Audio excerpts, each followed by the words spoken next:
Here's a particular kind of dread that only exists in the basement.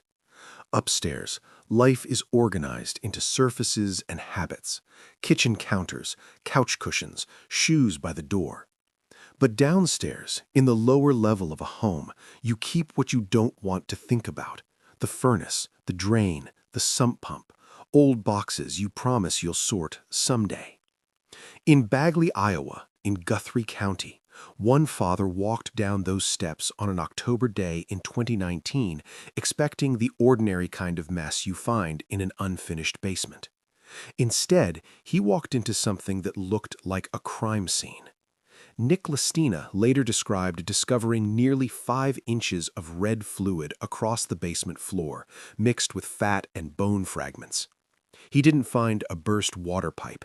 He didn't find stormwater seepage. He didn't find a backed-up toilet. He found blood. And not a little.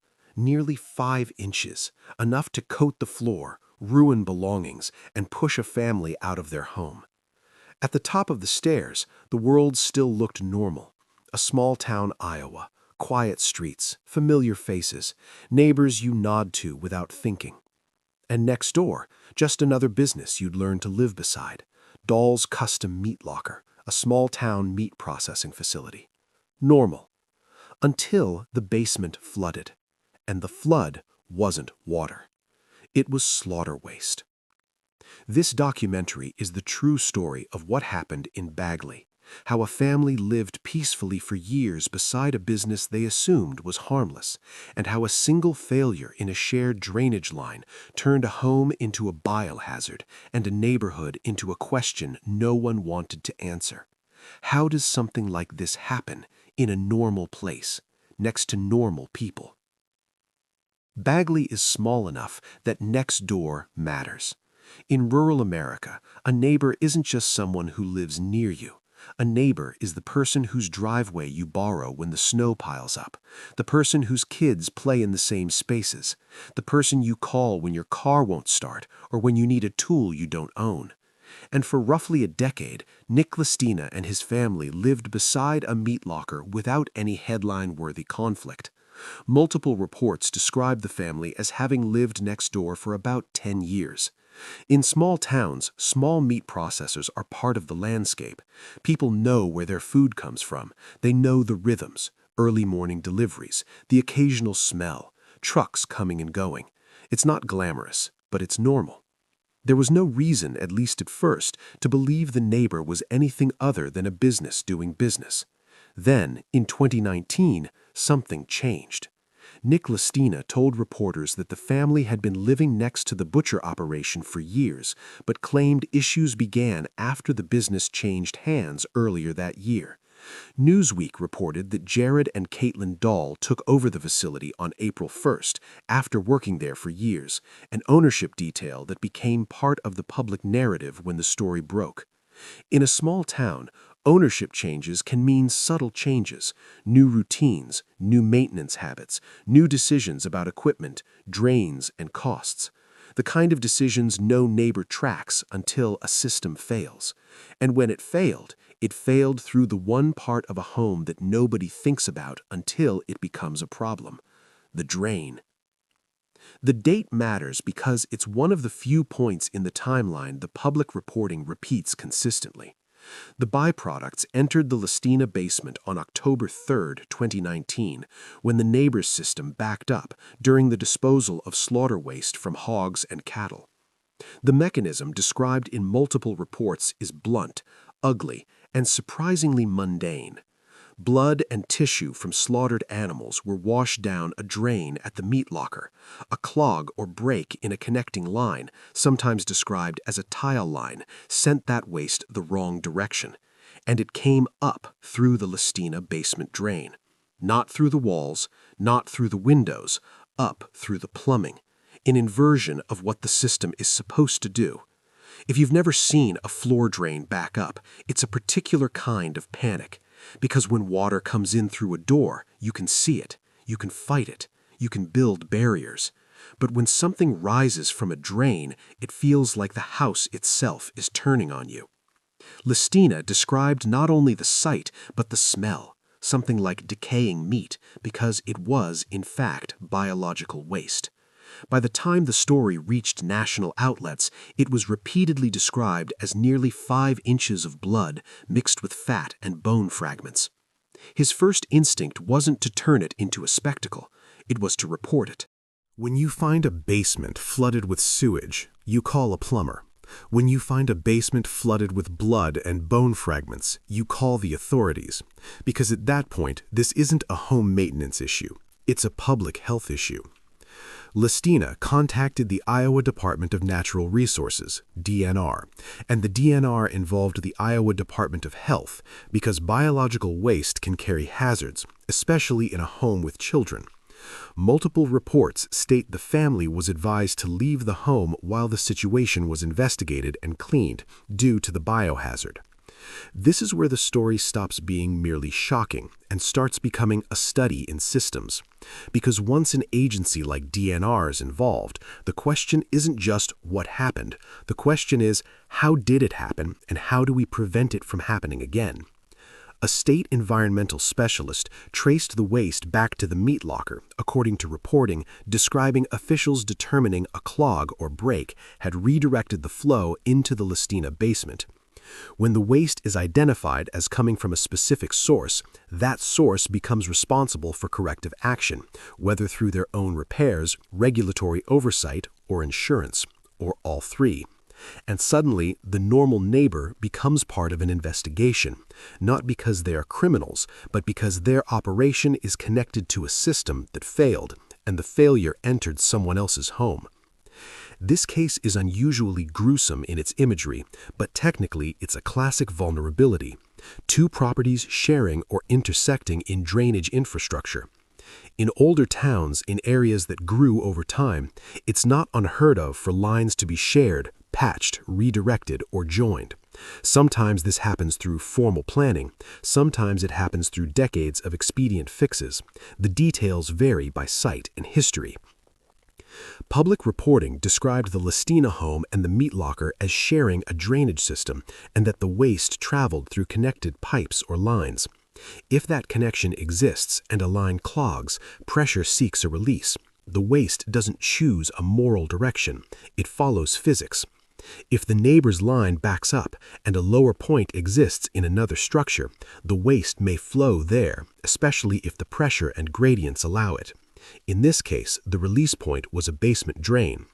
That's the technical story, but the human story is what makes it feel like a mystery, because to the person on the receiving end, it doesn't feel like plumbing, it feels like betrayal.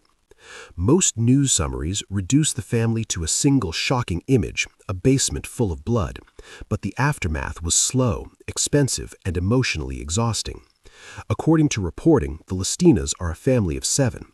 Some outlets described Nick as a father of 5. When a biohazard enters your home, you don't just mop it up. You can't. You need professionals. You need sanitation. You need equipment. You need a plan that involves agencies and insurance. And the cruel detail in this case is that cleanup couldn't begin until the flow stopped. Listina explained that cleaners couldn't sanitize while material was still seeping up from the drain. He spoke about needing dry weather and excavation support, because if the line is damaged, you don't fix it with bleach. During that time, the family moved out. Some reporting says they stayed with relatives, including in Panora, Iowa, while they waited for solutions. And then there is the damage you can't easily quantify. The stress of displacement, the fear that the problem will return, the humiliation of explaining to people why you can't live in your own home. There's also the obvious, belongings ruined. Business Insider reported that items were destroyed, including a bed the family had been saving for their toddler.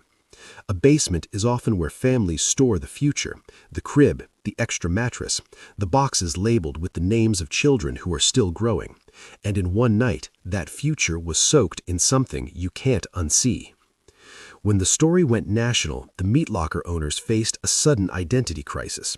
In a small town, your business reputation isn't abstract. It's personal. It's tied to your name and your family. Public statements reported by outlets show a complex split between 2 narratives. From Lestina's perspective, at least initially, there was frustration that the neighboring business wasn't acknowledging responsibility quickly enough. From the owner's perspective, they acknowledged responsibility for helping resolve the problem while also insisting it wasn't intentional. In Times reporting, co-owner Caitlin Dahl was quoted saying they were taking responsibility, emphasizing it wasn't deliberate and that they felt for the family. People magazine similarly quoted Dahl describing responsibility and discussing insurance and financial assistance for cleanup if insurance didn't cover it. Business Insider reported Dahl telling the Register, "We don't want to harm anybody. We're trying to make a living, not enemies." That line, "not enemies," is more revealing than it seems, because this is the true horror of neighbor stories. Disaster turns proximity into conflict. Even if no one intended harm, the harm is real, and the people involved must continue living near each other, or live with the consequences of not being able to. It's tempting to treat this story as an absurd viral headline, but on the ground, it became a financial and legal maze. Lestina told reporters he wasn't looking for sympathy. He wanted accountability and a practical path to return to his home. Business Insider reported that he estimated repairs around $2,300, a figure that likely reflects immediate repair needs rather than the full scope of temporary housing, professional cleaning, and long-term remediation. And this is where consequences become complex. There are at least 4 parties in a case like this: the homeowner and their insurance carrier, the business and its insurance carrier, environmental regulators, public health authorities. Each has different incentives and responsibilities. Insurance wants documentation and clear causality. Regulators want compliance and prevention. Families want their lives back. In public statements, Dahl's comments referenced arguing with insurance to get coverage while saying they would assist financially if needed. That implies a common scenario. Even when responsibility is acknowledged socially, it can be contested or complicated financially, depending on policy language and fault determination. And while public reporting doesn't establish a courtroom battle as a central feature in this incident, the legal layer still exists.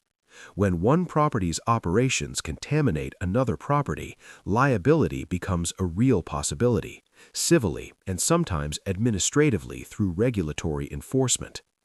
The public record, at least in what's widely reported, is more focused on remediation and prevention than prosecution. But to the family living through it, the legal question is simple: who makes this right? Here's one of the most important verifiable details: the corrective action. Reporting described the meat locker pumping waste into a large tank as part of mitigation following the identification of the source and the plumbing failure. That line is easy to read past, but it matters. It suggests that the response was not only about cleaning the Lestina home, but changing the meat locker's disposal or containment practices in the short term, likely while the line issue was addressed. This is where the story shifts from shock to policy. Because rural businesses often operate with legacy infrastructure, they inherit systems, they rely on assumptions that it's always been fine. And in many places, those systems only become visible when they fail. In People's reporting, Caitlin Dahl framed the incident as a wake-up call for county sanitarians and agencies to investigate more thoroughly, suggesting that business owners can end up caught in the crossfire of long-standing infrastructure assumptions. Whether you agree with that framing or not, it points to a structural theme. The danger wasn't a monstrous neighbor. It was an invisible system connecting 2 properties, a system that nobody thought about until it pushed a biohazard into a family's home. So why did this case travel so far beyond Bagley? Because it triggers something primitive. It takes a familiar fear, water damage, and turns it into something we associate with death and violence: blood. And because the neighbor wasn't a stranger, it was the place next door. In horror fiction, terror enters the home through supernatural cracks, cursed objects, or intruders. In real life, terror often comes through pipes. The ordinary is what makes it memorable. A family doesn't move next door to a meat locker expecting an event that will force them to evacuate. They move next door thinking the worst-case scenario is noise or occasional odor. And then, one October day, the floor train becomes a portal to the industrial side of food production, the kind of industrial reality people prefer not to picture.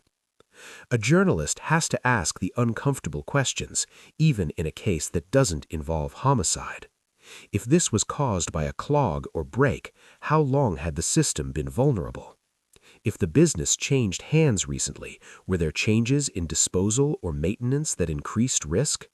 Were there inspections? Were there complaints? Were there warning signs? Public reporting doesn't provide definitive answers to all of those questions. It gives us pieces: a change in ownership, a shared drainage system, a failure that redirected waste, agencies brought in, mitigation steps, and competing perspectives on responsibility. That uncertainty is part of what makes the story linger. Because when something so extreme happens, people want a single villain. But real investigations often end with something less satisfying: a chain of conditions, a failure point, a lack of foresight, and consequences that ripple out. This isn't a story about a neighbor being secretly a monster. It's a story about how normal people and normal businesses can become the center of horror headlines when infrastructure fails and accountability becomes a negotiation. There is a reason the phrase "you can't unsee that" exists. A home is supposed to be safe, even when it's messy, even when it creaks, even when the basement smells like laundry and old cardboard. It's yours. This incident took that feeling away. Public reporting notes the family had to leave the house and navigate agency involvement, insurance coordination, and a cleanup that couldn't even start until the seepage stopped. What does that do to trust? Trust in your house, trust in your neighbor, trust in the systems that are supposed to keep biological waste contained. And what does it do to a small town where everyone knows everyone? In a city, you can disappear into anonymity. In Bagley, you have to keep showing up, at the grocery store, at local events, in the same physical landscape where the story happened. Even if everyone acts polite, something changes. Because once your basement becomes national news, your private life is no longer fully private.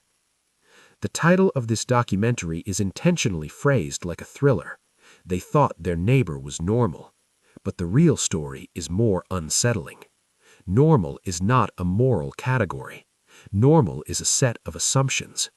In Bagley, the assumption was that a small meat locker next door was a manageable neighbor, until a hidden connection, pipes, drains, tile lines, made that neighbor part of a family's interior life. In interviews, Lestino wasn't chasing fame. He was asking for something basic: to live in his home again. And the owners weren't defending a grand conspiracy. They were trying to keep a business alive while dealing with an event that could destroy their reputation. Public statements show them acknowledging responsibility to help while emphasizing lack of intent. That's not a satisfying villain arc. It's a human one. And it's the kind of narrative HBO documentaries return to again and again: the collision between ordinary life and the systems that fail beneath it. Headlines love the moment of discovery, but the real story continues after the cameras leave. It continues in insurance calls and contractor schedules, in invoices and temporary housing logistics, in sanitation protocols and lingering smells, in the quiet calculation of whether you ever feel comfortable in that basement again. Public reporting captured the immediate crisis: the flood, the investigation, the displacement, the mitigation, the conflict and reconciliation attempts. But what it can't fully capture is what it feels like to re-enter a space where you once stood in 5 inches of blood and realized your home was vulnerable to the invisible.